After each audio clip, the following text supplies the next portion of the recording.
Hello मित्रांनो, कसा आहात तुम्ही? तर स्वागत आहे आजच्या न्यू ब्लॉगमध्ये. तर बघा, आजचा मी लूक घेतलाय राधाचा. आज कृष्ण जन्माष्टमी आहे ना, तर त्याच्यासाठी रील बनवण्यासाठी उरकले मी. तर मी सध्याला रील बनवून घेतलेत. तर ती रील बनवून एडिट करावं लागेल मला, कारण की मी आपलं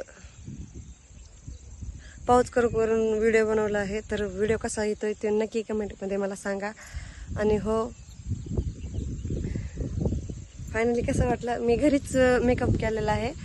तर पार्लरमध्ये नाही गेले, कारण की पाऊस पडला आहे ना, तर रस्ता खराब झालेला होता. आता तरी थोडाफार फडकलाय आता.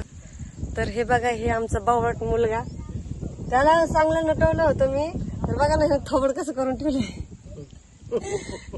टोंदा नुसतं रडते. काय झालं?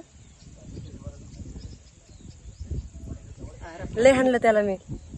तर त्याला मी कृष्ण बनवण्यासाठी त्याला तयार केलं होतं, पण ते काहीच राहून द्या नाही. इथं बाशिंग होतं, हातात होतं, गळ्यातलं होतं, सगळं काढून टाकितलं त्याने. तर बारीक लेकर आहेत, त्यांना काही कळत नाही. हा, चलो चलो चलो चलो. काय झालं? असंच किरकिर करतोय. व्हिडिओ पण नाही बनवून दिला त्याने. चला, आजचा व्हिडिओ कसा वाटला ते नक्की कमेंट मध्ये सांगा. बाय.